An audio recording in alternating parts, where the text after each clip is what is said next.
அளவற்ற அருளாளனும் நிகரற்ற அன்போடனுமாகிய எல்லாம் உள்ள இறைவனின் திருநாமத்தால் ஆரம்பம் செய்கின்றேன். கண்ணிமிக்க அருமையான சகோதரர்களே,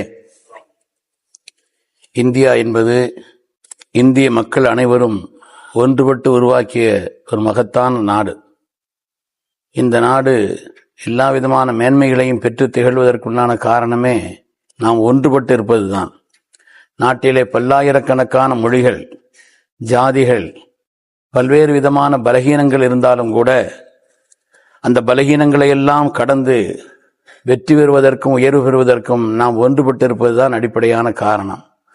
ஆனால் சமீப காலத்திலே இந்தியாவினுடைய ஒன்றிய அரசு மக்களுக்கு மத்தியிலே பிளவை ஏற்படுத்தி அவர்களுக்கு மத்தியிலே மதம், மொழி என்ற ஒரு நிலையிலே வேறுபாடுகளை உண்டாக்கி நாட்டிலே அரசியலமைப்பு நமக்கு தந்த சட்ட உரிமைகளை எல்லாம் மீறுகின்ற பல்வேறு காரியங்களை செய்கிறது. வன்முறைகளை கட்டவிழ்த்து விடக்கூடிய ஒரு நிலை, சட்டத்தினுடைய அந்த பாதுகாப்பை ஒழுங்குபடுத்தாத ஒரு நிலை என்றெல்லாம் இருக்கக்கூடிய இந்த காலகட்டத்தில்தான் நம்முடைய முன்னோர்கள் ஏற்படுத்தி தந்த இந்த அரசியலமைப்பு சட்டம் அதை பாதுகாப்பதற்காக வேண்டி வரக்கூடிய 21ஆம் தேதி வெள்ளிக்கிழமை அன்று சென்னையிலே சட்ட பாதுகாப்பு மாநாடு என்று ஒரு சிறப்பான மாநாட்டை நாட்டின் நன்மையை நாடக்கூடிய எல்லோரும் ஒன்றிணைந்து ஏற்பாடு செய்திருக்கிறார்கள்.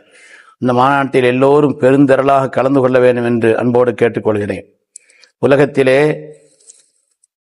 ஆப்பிரிக்காவினுடைய நைஜீரிய நாடு பொருளாதார வளம் மிக்க நாடு.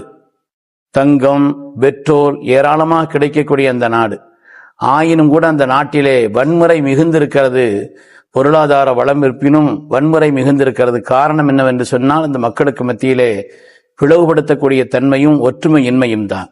அதனாலே நமக்கு நாடு தந்திருக்கக்கூடிய அந்த ஒற்றுமையை நாம் என்றென்றும் நிலைப்படுத்துவதற்கு சட்டத்தின் ஏற்பாட்டால் நம்முடைய முன்னோர்கள் ஏற்படுத்தி தந்திருக்கக்கூடிய அந்த அரசியலமைப்பு சட்டம் என்பது அது பாதுகாக்கப்பட வேண்டும். அது பாதுகாக்கப்படுவதற்காக வேண்டியுள்ள ஒரு சிறப்பான ஒரு மாநாடு தான் இந்த 21ஆம் தேதி உள்ள இந்த மாநாடு. அதனால் இதில் பெருந்திரளாக எல்லோரும் கலந்து அதை மேன்மைப்படுத்த வேண்டும் என்றும் அன்போடு கேட்டுக்கொள்கிறேன். நானும் அழைக்கப்பட்டிருக்கிறேன். வாய்ப்பு இருப்பின் கண்டிப்பாக கலந்து கொள்வேன். அதனால் மக்கள் எல்லோரும் பெருந்திரளாக கலந்து அதை சிறப்பாக்க அன்போடு வேண்டுகோள் விடுத்துக் கொள்கிறேன்.